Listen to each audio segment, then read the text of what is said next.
let's build the dungeon. So I am move this mic a little. All right, so I'm gonna work on a little dungeon here since don't have much going on yet, but figure we can show this off if you haven't seen Dungeon Alchemist.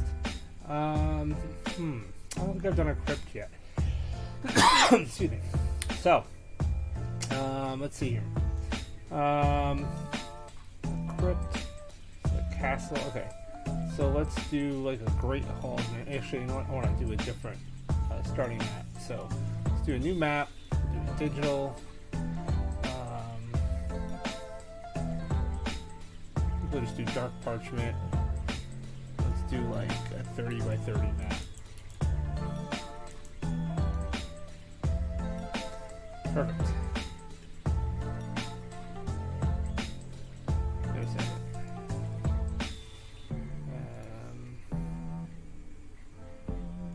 Want the grid on. There we go.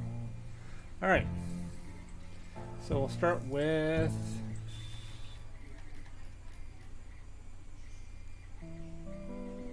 like a big old entryway here. All right. And I'm going to move this door down here, like so. I wonder if, what do we got here? You know what? Actually, I think what might be better here. Let's try something. Let's select this room.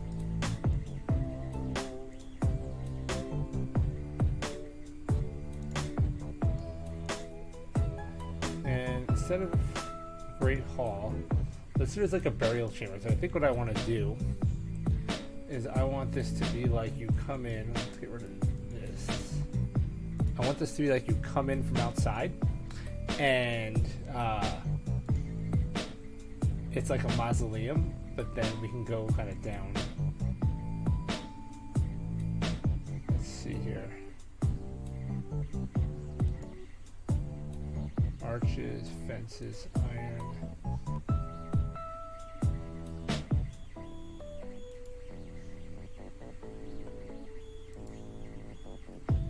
Nope. Okay, so I think we'll go with something like this wrought iron gate right there.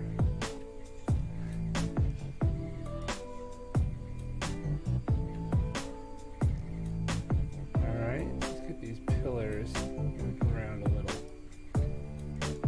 Why these are here, something like that. And then let's see, what can we put in here? I don't know if would a coffee be a storage.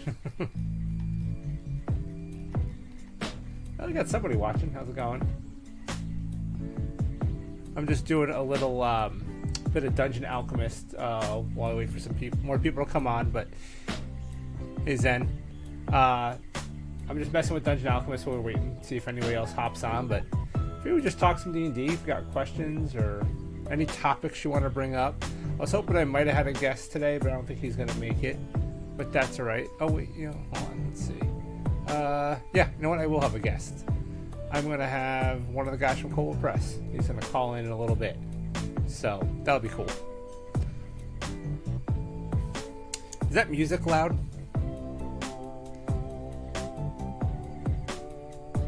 Hey, man.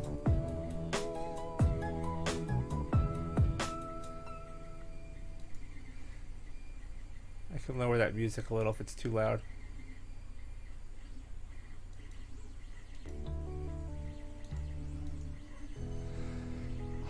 So yeah, anyways, messing with the Dungeon Alchemist. I was going to try to do this whole, like, I think like a burial crypt. I'm going to see here. There's like a coffin. The coffins, there we go. Or something like this. Check this out.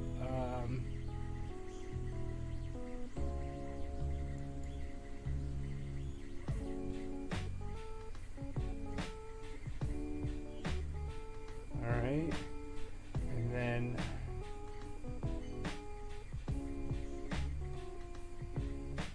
couple more basic ones here.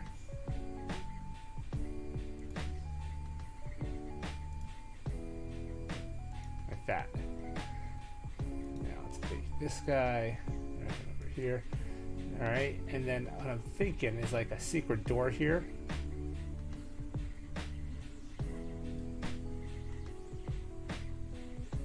I think we'll do a secret door here, and I'll have it, what I want is like stairs down. They don't really have secret doors yet in this thing, so what I think I'm gonna do is just, I'd probably just honestly do this as a single map and then do like a different one. But what we'll do for now,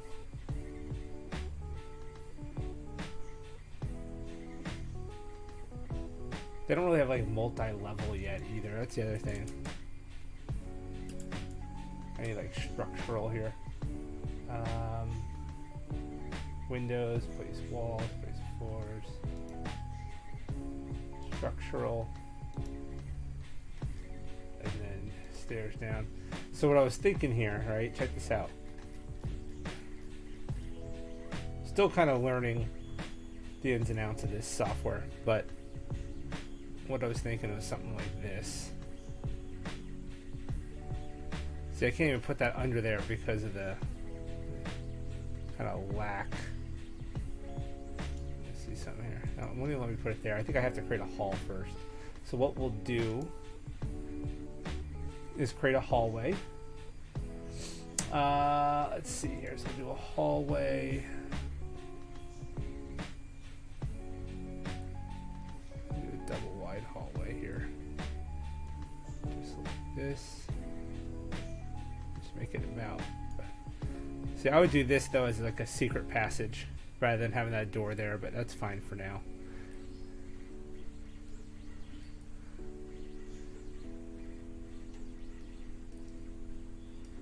Do you guys have this software?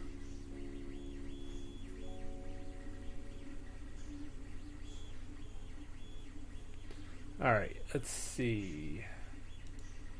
Let's get rid of this, get rid of this. Now let's do the stairs down. So like this. All right. So that would be stairs down, and then like I guess what I could do is just kind of keep building over here as like keep it all on one map. So that would come down into a new room, which would be I feel like a chapel, like, you know, like, so this is the like the top level little mausoleum, but then you find the secret door, you come downstairs, and there's a little worship chamber here. So we'll do something like this. 2, 4, 6, yeah, let's go there, like that.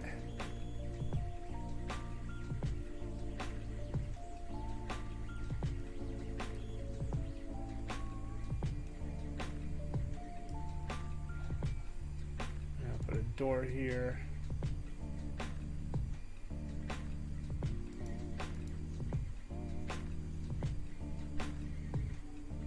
I wish they had.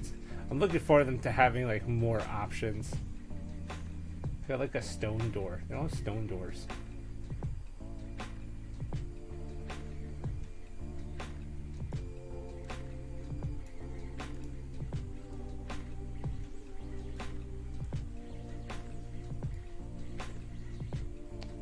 So yeah, I don't know. I've just been playing with the software a little bit. It's fun.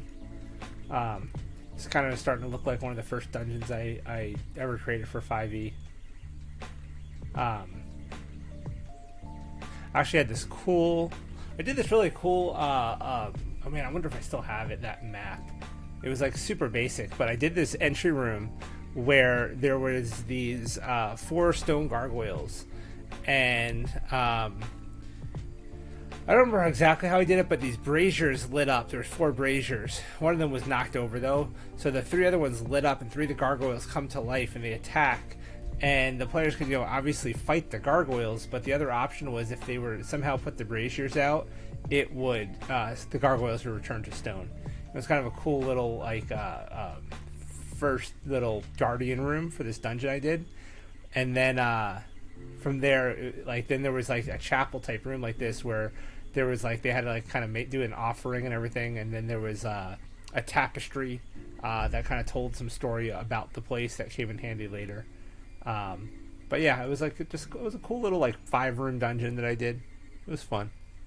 For my first 5e dungeon, it was pretty good. But I've been enjoying the software.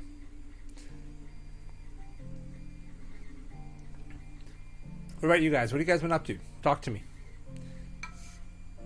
Tell me what's up. Tell me what you want to talk about.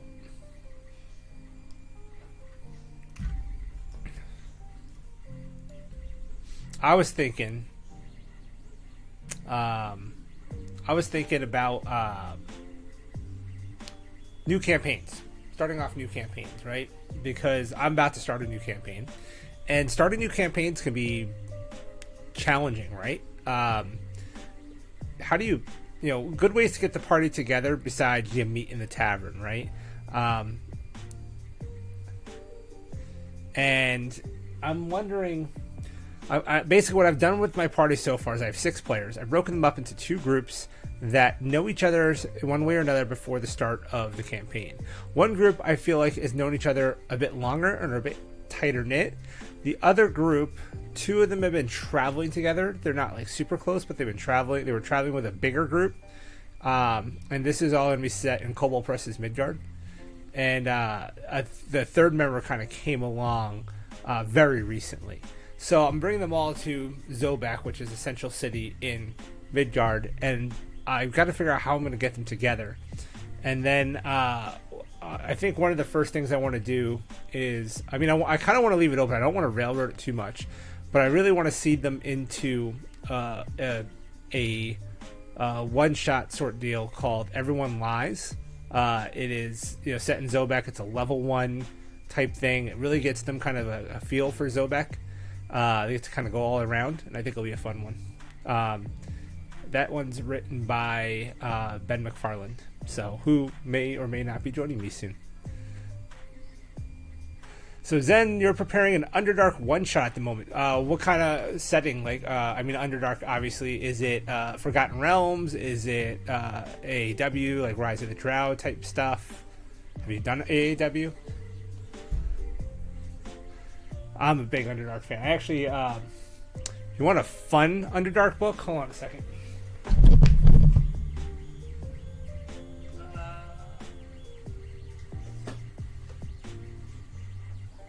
I will always promote the crap out of the AAW stuff because I love it. But Kwood, they make some fun monster books. So if you can see this one, this is called Monsters of the Underworld, and their books are they're really good. The monsters are cool. Some of them are just kind of funny and maybe like kind of silly names, but still cool stuff. Like they have a demon spider that I like.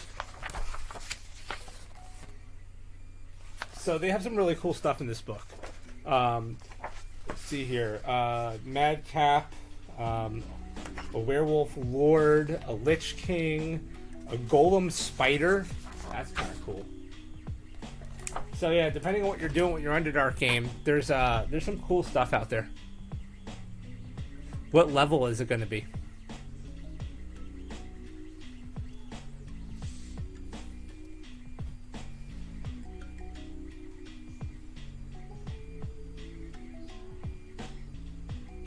You're thinking of doing a homebrew setting for now, but I'll use some can't go wrong with the AAW stuff.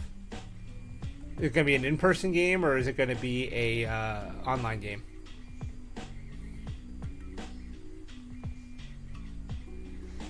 Level 3 is always a good level. I like either level 3 or level 5, depending, or level 8. Like those are my kind of 3 like one-shot levels that I like to do. 3, especially if I have some newer players or just want to keep it simple. 5 if you want to give them a little bit of extra oomph and like let them have their multi attacks so they get to do a little bit more in their turns. And 8 if you just want to go a little bit more powerful, but you can make some pretty strong characters at level 8. Did you just make a wilderness map there? Did it not show up? You're right. You know what? I'm doing all this stuff and it's not showing up on the stream, is it? No, I think Dungeon Alchemist for some reason does not translate very well onto live streams. I think if let me try something here. If I do see here. I think what I actually have to do is like a display capture to get Dungeon Alchemist to work, which is kind of ridiculous. But let's see here. I'm sure you're seeing a bunch of crazy stuff now.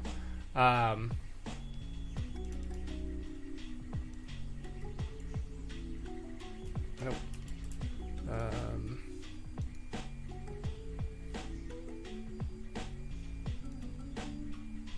There we go.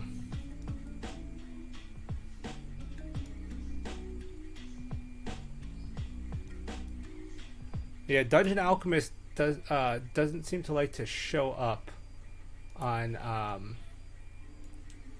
OBS unless you do like a special setup.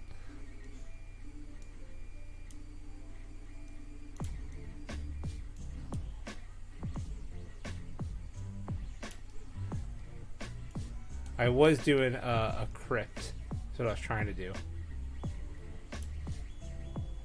So there you go. See it a little better now.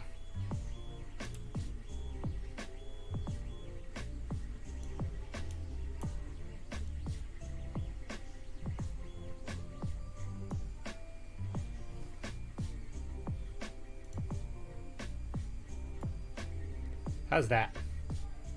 You can probably see it now, huh? But you can do wilderness maps. It is definitely doable. Let's see. Zen says we will be doing it digitally mostly, even though I do miss playing. Oh man, yeah, I know what you mean. Yeah, I didn't realize it. You know, I did when I did my YouTube video this week on Dungeon Alchemist, I actually had to set it up with the window, like a different capture mode for OBS, which is the software you use to stream and do video capture. I forgot that otherwise it doesn't work. So now you can see I was working on a crypt here.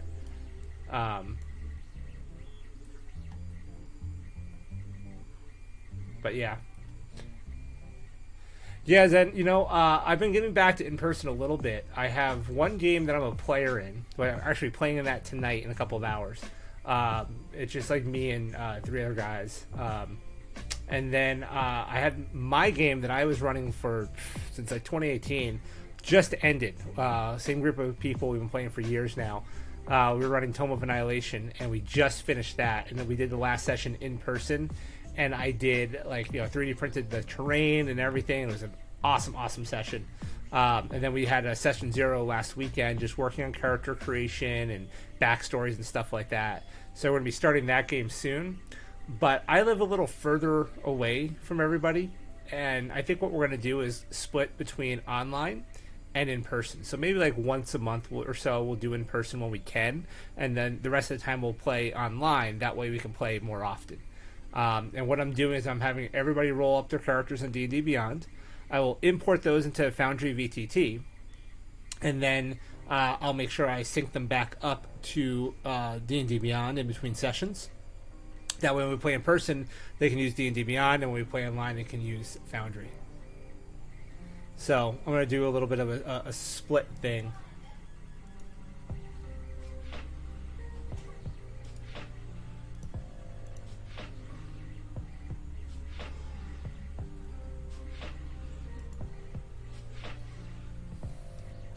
But yeah, I've actually been working on this new 3D terrain. Check these out. You can see these. This is from somebody called that does one. They have a patron called Milestone Heroes, and it's all Dragon Lock tiles, so it's compatible with Fat Dragon games. But it's all his own style and his own tiles and stuff. These are just a couple samples I did for work on my paint schemes. But I have been printing like non-stop here for a couple weeks, so I got a lot of tiles to paint. That'll be really cool. Got this big fireplace here, and these are like LEDs, so I can like get the little tea lights and light these up. So these will be really cool. But yeah, just printing, lots and lots of tiles. At some point I'm gonna have to sit down and start painting. But I'm doing the village set first, since my campaign's starting in Zobek. I figured it'll be good to have some village tiles, and I'll do some street tiles, and I have some sewer ones I want to print. But I've I've been so busy. I feel like I haven't really planned the campaign much yet. Yeah, check out Milestone Heroes. It's a Patreon.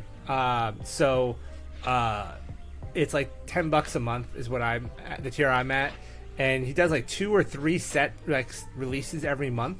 You get the core set for free, so you get there's 3 core sets, one for dungeons, one for it's called Halls of Magic, which is what like this is from and some of these tiles, and then the village set. And then every month he'll do expansions or new core sets or whatever. Plus, he lets the patrons vote on a previously released set that he will then release a second time for that month. And if you don't want to wait and you want to buy it, you get a coupon code that you get discounts in the store to buy old sets if you want. So, really, really good terrain. I love Milestone Heroes. It's my new jam. Like, I have some printable scenery stuff, and I like it, but I'm not as big a fan of the open lock system. So the printable scenery is cool, and I'm definitely going to end up printing a lot of the buildings and stuff like that at some point when I actually have space, because I have a tiny little office, and I don't know where I'm going to keep it all. I actually think I'm going to redo this office. I was supposed to build a bigger office, and construction costs are out of control. So I think what I'm going to do is remodel this one, get a new desk, get some new shelves back here behind me, that go like all the way up to the ceiling, rip out the closet and like get a nice storage solution in there. Maybe I can get all my painting supplies on a little rollout cart and just try to optimize the space of this little room, because I spend a lot of time in here. But I have like this huge paint set like right in front of me right now, which is great. And I like 3D printed paint holders and all that, but it's getting cramped. Plus I have like my work computer and stuff, so those damn day jobs. My wife would murder me, and I have kids.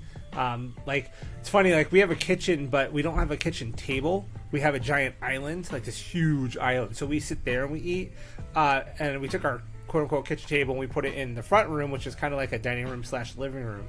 So when we play D&D, we play in there, and I actually get 2 folding tables out, and I set up 2 folding tables coming off the kitchen table.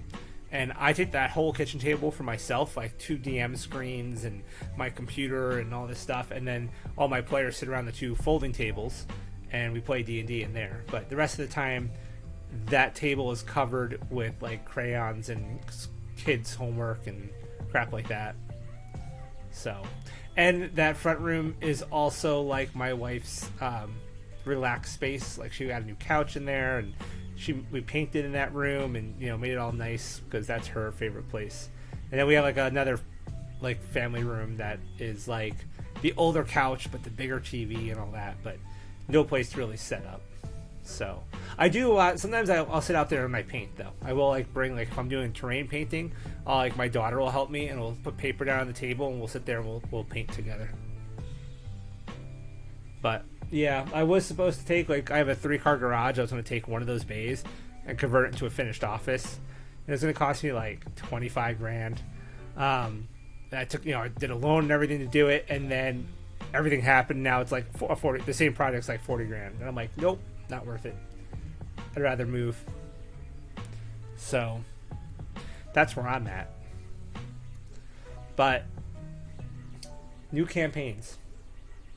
So I'm working on, I do Foundry VTT conversions, if you guys don't know, right? I just finished Rise of the Drow for AAW.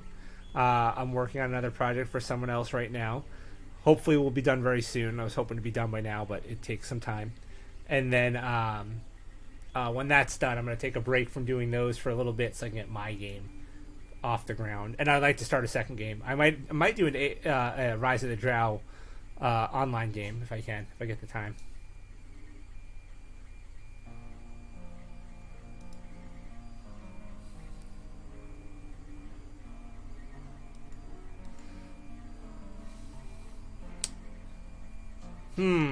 So what else, guys? Questions for me? Things you want to know about? Topics you'd like to talk about? I kind of want to make this a weekly thing. I was thinking I'll mostly do it on Sundays, but I did this one today because originally I was going to be interviewing Andrew Kaywood from Kaywood Games today, But due to my schedule getting kind of screwed up, we decided to push that till tomorrow, and I decided to do this kind of today. So, but I want to start doing this more often. Come up with topics and see what you guys want to talk about. Hopefully have some guests on. Guests are good. Hell, if one of you guys ever want to come on, I'd be down for that. I like to hear about what other people are doing and what you guys are doing in your games. You know, what resources you guys use. What's your favorite book? What's your favorite setting? Stuff like that.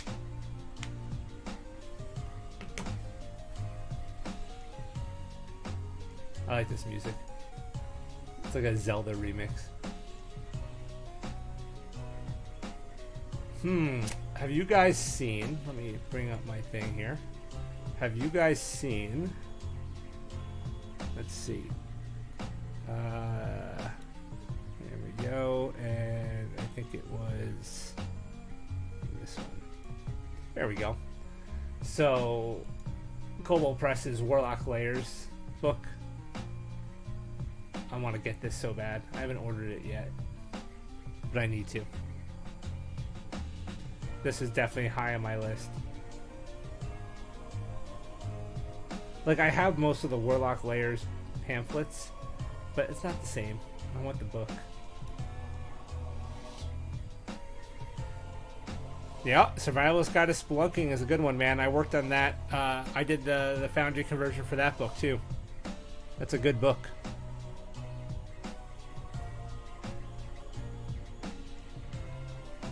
And then Rise of the Drow just came out in its third printing, and I am an editor on that now. So that's kind of cool. Oh, hey, it's Ben. Give me a second here, guys.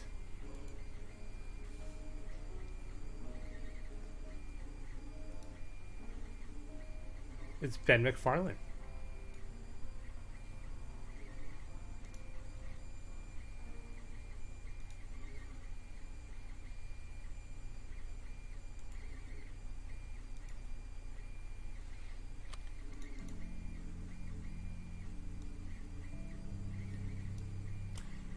Ben, can you... Oh, he's still connecting to audio.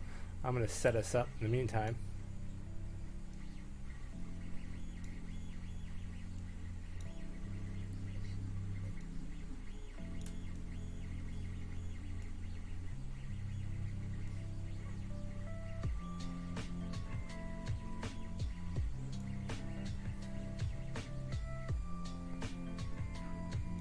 Hey. Hey, I don't know how's it if going? you hear me.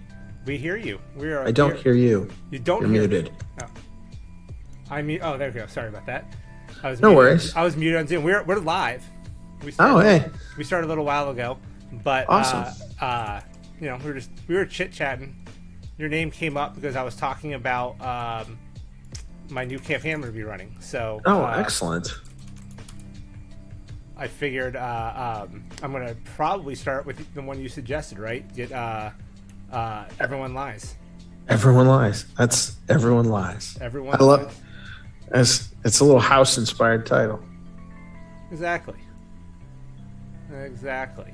So yeah, I what I was talking about and trying to get ideas for, right, is I did my session 0 like a week ago. Excellent. And you know, we were really just working backstories. I'm trying to get my players, you know, to kind of come up with their backstories and stuff like that. And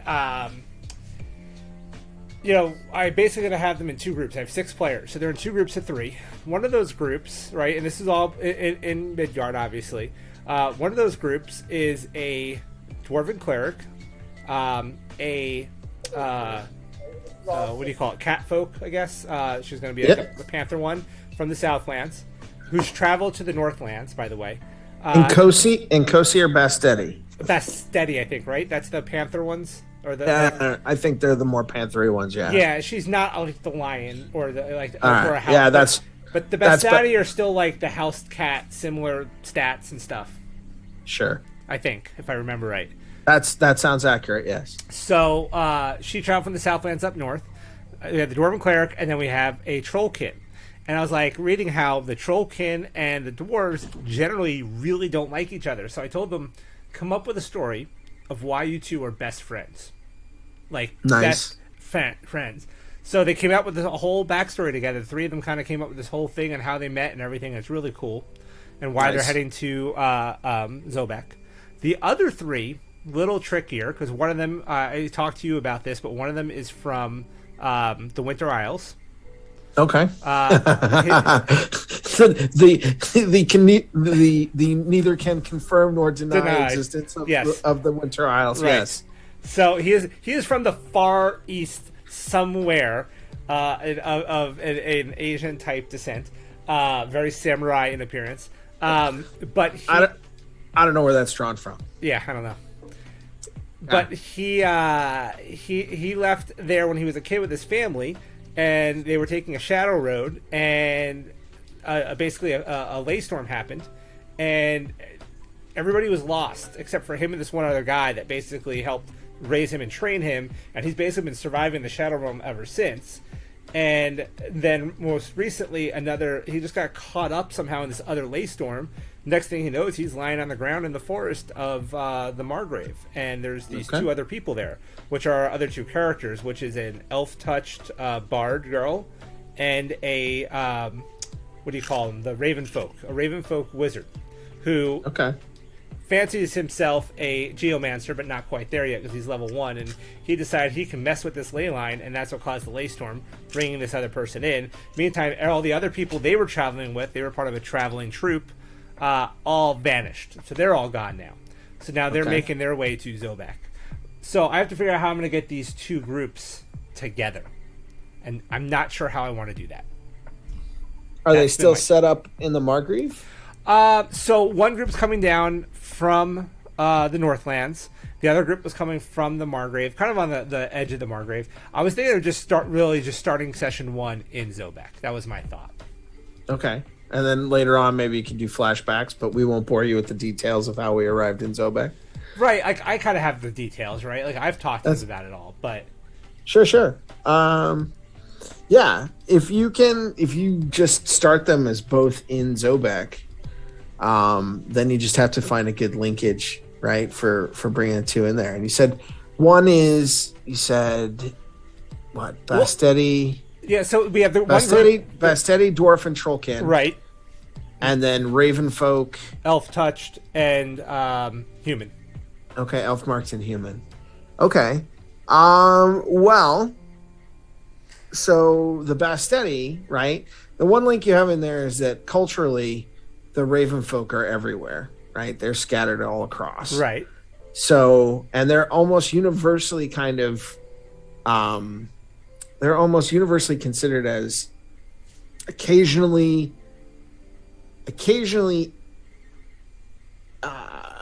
involuntary messengers for gods. Okay. Right? So if the... yeah. Right. And so then you could have... and he's a wizard, by the way. He's going to be a geomancer, just so you know. Right. So it's kind of weird, and it would really kind of draw attention if they were sitting there and you use it for a little bit of some kind of linkage or foreshadowing for later on, but you have the Heru kind of seized for maybe a Nurian, like a Nurian themed religious proclamation or something, the servant of Sekhmet, or the servant of Sekhmet will find glory in, I don't know, and then you foreshadow something in there, right? Because Sekhmet, that kind of foreshadows or calls up the Bastedi, and now the Bastedi, because they're Nurian and they are very accustomed to having gods actively involved and know this whole thing with the Heru, now they've got to follow along, right? There's this linkage there of a story thread that they don't know what's going to come from it, but because the Heru has the Ravenfolk has kind of said the prophecy or been seized for the prophecy kind of deal, now they're tied together for a while until they can figure out what's what, right? That gives you something to play off of that. So what about since you are the author of the level 1 quest I'm thinking about using, is there some way to get the chaos of all of that with the thieves and the guards, and kind of catch them just when they happen to be on the same street in the same area, catch them in some chaos that somehow the guards think they're part of, and then they get kind of forced into a situation. So the opening hook that I have for that is that it opens off of, it's supposed to be a very noir kind of hook, right, in that it opens with mistaken identity, in that one of the characters is mistaken for, the thief's friend, right? Or you've got a rogue, and he knows the rogue because rogues, right? The idea is that rogues kind of run together either on jobs or in guilds or whatever else. They kind of know each other because they're all low level kind of hoodlum sort of guys, right? At first level. And so the low level hoodlum kind of sits down with them all as they're sitting together at the bar, and is like, look, man, it's hot and I need a hand. And you and I both know each other from various business. So I need you to go do X. And even if they don't agree to do it, right? If they're like, no, man, I don't need that kind of heat. Get lost. I'm not doing whatever you want. That guy bails, but the watch doesn't believe them. Like, the watch then catches them after the bar, right? As they're leaving the bar, and says, what's going on with the guy? We saw you with the guy. And here's and they presume that he has brought them into the fold, whether or not he has, right? They don't believe him because they've, the watch has the Spyglass Guild, right? The Watchers, secret yeah. Right. They have seen him talking to the party, and they don't believe the party, and they're not anywhere where they can prove it with magic or anything else. And they're certainly in everybody's first level. So it's not like Zone of Truth is floating around the party kind of deal. Right. So their only option to clear their name of this is to basically draw in, because they've been drawn in involuntarily, either because they look like this thief's friend, right? And he came and talked to them thinking he was their friend because he's a bit banged up and maybe not quite in his real head, or because, he came asking them for help and they said no, but the watch doesn't believe them. And that's, because the whole part of this, right, is that in noir stories, the watch is often, untrustworthy and corrupt on their own different scale, right, kind of thing, or they're willing to break the laws to enforce the laws. Yeah. So what I got to figure out is can I kind of do that almost to two different characters, sure, for the two groups, and that forces them by circumstance together, because the cat folk is a rogue, by the way.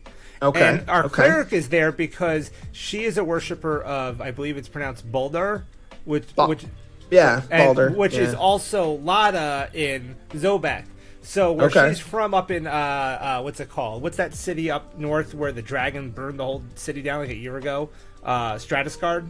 Okay. Yeah, Stannisgard. Stannisgard. Yeah. So she is trying to build the influence of the church up there, and is sent to Zobek to work with the high priestess of Lada that's there to try and get some kind of help to build the church up in up north. So that's why that's their hook. Like, the other two just kind of come along for the ride with her. Okay. So we got something I can pick up off of that. Like, you're looking for some connective tissue there. So the rogue, right? You could have the rogue, and you might want to tell them both, right? Tell them both as you open the scene. Be like, one of you needs to agree, or you both need to disagree. Okay, I need one of you to tell the guy no, and I need one or both of you to tell him no, and one of you to tell him no, and one of you to tell him yes, kind of thing. That you'll do this kind of deal, right? And then as they are leaving, it works best if they both say no to the guy, right? And you kind of set it up as part of their backstory as they open up here, that the rogue, right, the Bastardi has done a job with them before, and the cleric of Baldur, in an act of healing and kindness, actually healed the rogue, right, at some point beforehand. And Yeah, so they, well, that's they have their whole thing, like as far No, as, I know, but the as they give Bassetti it the Bassetti did pass through Zobak on her way north. She's the only one who's been to Okay. Zobak before, so she did pass through Zobak. When she was down in Percocet, she actually, as a child, worked for the Sisters. Okay. You know, and then stuff basically went bad. She had to leave the Southlands. So if you have them where they've been in this town, or even if they've come into this town, if they've established, you kind of establish a previous encounter with this rogue individual, right? Okay. As part of your premise that, you know, they did like the cleric did a kindness for him. The Bassetti maybe did a brief job with him. Yeah, that would work. The Bassetti. So they, job. right. So they both have a connection with him. And once they have that connection with him, you're going to leverage that, right? Because as the rogue goes to the first one and tries to, you know, I need your help. Maybe the Bastetti's like, yeah, no, man, I don't need that heat. And so the Bassetti bails, right? And the cleric of Lada, right? He looks around the bar and he notices, because he's desperate, right? He came to the rogue he thought he could get some help from, who was an outside person. And the Bassetti turns him down. So he looks around and he notices the cleric of Lada. The cleric of Lada and the Bassetti are traveling together. Oh, they are traveling. Yeah. Okay. The other group though is the elf touched bard. Okay. Which might work. The crow, the raven wizard, and the human from the east. And the human from the east. So you could have it where the bard. Right? You have the bard, like the bard did a heal on him because they've got healing word or they've got cure wounds. They always do. Right? They're backup healer. They're there in case the cleric goes down. So you just say that, yeah, he healed him, and you have him go over to the bard, right? And be like, look, I need your help. I mean, you helped me once before. I can tell you're a generous person. Look, I really need help. I need to try and get in touch with my girl, right? So he's trying to get in touch with Alana at the Silk Scabbard, and he goes to the bard, and if the bard says yes, great, then they head over that way, and you basically use the watch to muscle in as they come out. You have the watch muscle in both. Kind of as you have them basically leaving the bar together by chance, right? You're allowed one coincidence per adventure. Right? I might have half the group at the table, the other half kind of leave and bring them back and forth, like at certain time slots. But even if you if you're trying to get them merged together, kind of thing through that same adventure, you have them leaving the bar at the same time. Exactly. I'll work that out. And as they leave at the same time, the watch just stops the whole group. And it's like, look, we saw you talking to him. We saw you talking to Mikhail. We know he talked to you. And we want the book. And if you don't give us the book, we're going to make life hard on you. And they're going to be like, what book? We don't know what you're talking about, right? Because he doesn't tell them about the book. He just tells them he's trying to find Ilana and he needs her to be safe. Right. And all of a sudden, the watch has tipped the hand. There's more here, right?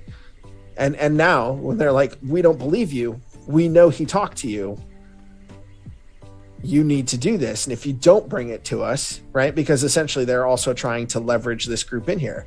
And now they're bound together by this mutual. And they can't just leave the city. Like they'll have people watching them and stuff. If they leave the city, he's like, you say, look, I got Griffin riders. I know the Griffin Knights. They're going to watch for you. And look at your group. I have a Trollkin, a Bassetti, a Raven folk. Okay? You band of crazy people are easy to spot. If you think you're going to get past one of the gates players easy, always are, aren't they? Right? You guys, this isn't some group of 6 merchants, 6 humans, 6 elf marks. No, you are a crazy troop of circus performers here. Yep. I'm going to see you guys leave town. You leave town on foot. You leave town on a barge. Okay, unless you want to make a deal with the Shadow Fae, right? Which the human won't be too apt to because he's been in the Shadow Realm for a while and does not have a lot of friends with the Shadow Fae. And he's like, and you can't, right? He says it. Unless you think you're going to be able to take a Shadow Road out of here, you'd better find me in my book. And if you don't find me in my book, it's going to go badly because we're all over the place. There you go. Right? That could be the hook, man. And now they're in. kind of deal together. And they're all first level, right? And I think most of the Watchmen in the opening adventure are like CR1, like they're solid veteran type things, right? And it lists that they just kind of they non-lethal damage beat the heck out of them because they want them to do the job for them. So pardon me. And so then they're on the hook, and it's time to go on the adventure. So time to go on the adventure. I like it. I think that might work out for me. So to kind of give a topic to this discussion, since we have other people listening, what is your favorite way to bring the party together? And besides you meet in a bar. All right. So I will admit I totally cheat on this point because I in my past played too many groups where the GM sat us at the table and had it where our characters did not know each other ahead of time. Mm-hmm. And we imploded before we ever got started. Yep. Right. Somebody was the Batman clone, and somebody was the Wolverine clone, and somebody was the invariable, right? The invariably existent I bow to no man character. Right. And the party just like, it all starts off on the wrong foot, and somebody else is like, I would never do that, or I don't like that. And before you know it, you're like 4 adventures in, and somebody is rolling initiative to attack another member of the table, right? And I had that happen enough times, either between the high school or a couple times in college, that I was just like, no, never again. Yeah, younger players are always harder too, but right, exactly. And so now what I do is invariably before I even get started, before we it's kind of my session 0.5. Mm-hmm. So session 0 is everybody builds their characters, right? And we kind of make sure that the bases are touched and we hit all of our touch points. And then I ask them for their basic backgrounds. And I say, okay, I am going to now build the little social web of how you all know each other. Okay, so you just say you all know each other and this is how. And this is how. Okay. Right? And if I can, and often when they know that I'm going to do this, they will do it for me ahead of time to a certain extent. I have had them all be there's a few, it depends too. Like I've had them all be in campaigns that are all the same class, right? So I've had all part of the same military unit. I like that one. I was doing one like that recently that I'm in, where we were part of the military unit. Yep. I've done all members of the same temple. Okay. Right. So, because almost all the characters, right, they worship a god. So you just kind of say, well, you're all part of the same congregation. Nothing prevents them from all being the same. Maybe various levels. For some people, it's just a job, right? Maybe they work for the temple, and for other people, it's like, they're it's true more believers. Of a worship, right? Yeah.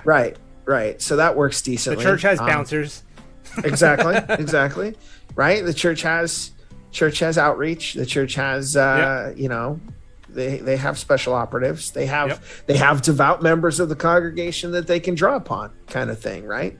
And even then, there might be just servants of various of bishops and whatnot. I always love that from there were a couple of like older movies. Well, I mean, heck, the Three Musketeers, Baron Richelieu. Yeah. No, Cardinal Richelieu, right? He has agents who work for him, kind of thing, right? So it's not outrageous to think that some of them are, agents of the faith, and some of them are in it for the coin. I mean, and so I'll do that. If you look at like the starter box sets, even right, it's all just like the mayor just hires people, and these people can know each other ahead of time or not, but it's like, hey, I need 5 people to go and do this. You 5 all apply for the job. You're all hired, and you're working together.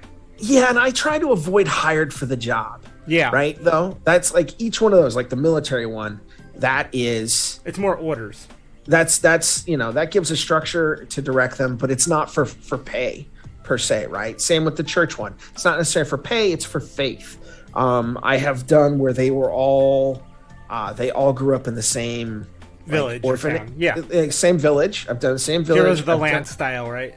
Right, Heroes of the Land style. I've done all the same orphanage once for Sharn.